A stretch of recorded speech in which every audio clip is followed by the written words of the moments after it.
ඉරාන ඊශ්‍රායල යුද්ධය හේතුවෙන් මෙරට තුළ තෙල් අර්බුදයක් ඇතිවිය හැකි බවට සමාජයේ දැඩි කතාබහක් ඇතිවීම හේතුවෙන් ජනතාව වැඩි වශයෙන් තෙල් ලබා ගැනීමට පෙළඹ සිටිනවා. ලංකා ඛනිජ තෙල් නීතිගත සංස්ථාව පවසන්නේ එවැනි ඉන්ධන හිඟතාවක් නොමැති බවයි.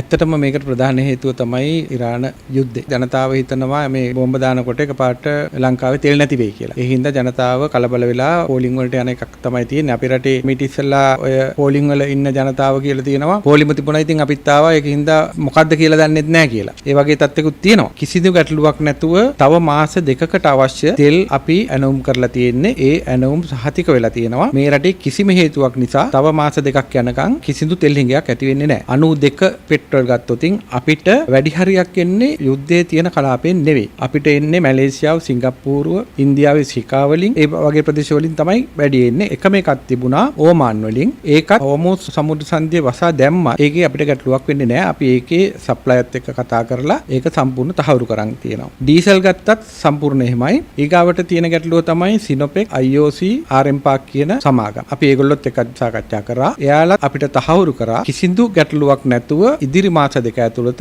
ඒගොල්ලෝ ඇනවුම් කරපු තෙල් ලැබෙන බවට. පොර තෙල් වල ගැටලුවකුත් නැහැ. ඒකිට ජනතාව කිසිම ආකාරයක බයක් ඇති කරගන්න උවමනාවක් ඇත්තෙම නැහැ. මේ යුද්ධය හින්දා අපිට තෙල් හිඟයක් ඇති වෙනවා කියලා. ගැටලුව වෙන්නේ අනවශ්‍ය විදියට පෝලිම් වල ඉඳලා කවුරු හරි හිතනවා නම් මේක Taman තනියම ගොඩ යන්න පුළුවන් කියලා. ඒක ලොකු අනිත් සියලුම දෙනාට කරන ලොකුම හානියක්. ඉතින් ඒ දේ කරන්න එපා. ඒ දේ කරොතින් වෙන්නේ අපිට නැති ප්‍රශ්න ටිකක් ඇති කරගෙන ඕගොල්ලොන්ට කරදර වලට මුහුණ දෙන්න වෙනවා. අපි ඒකට ඉඩ තියන්නේ නැහැ. ඒ පහුගිය කාලේ සිද්ධ වෙච්ච දේවල් සිද්ධ වෙන්න ඉඩ තියන්නෙත් නැහැ. වැරදිලාවත් එහෙම සංචිත රැස් කරලා නීති විරෝධී විදියට කටයුතු කරොතින් ඒක නීතියේ දඬුවම් විඳින්න සිද්ධ වේවි.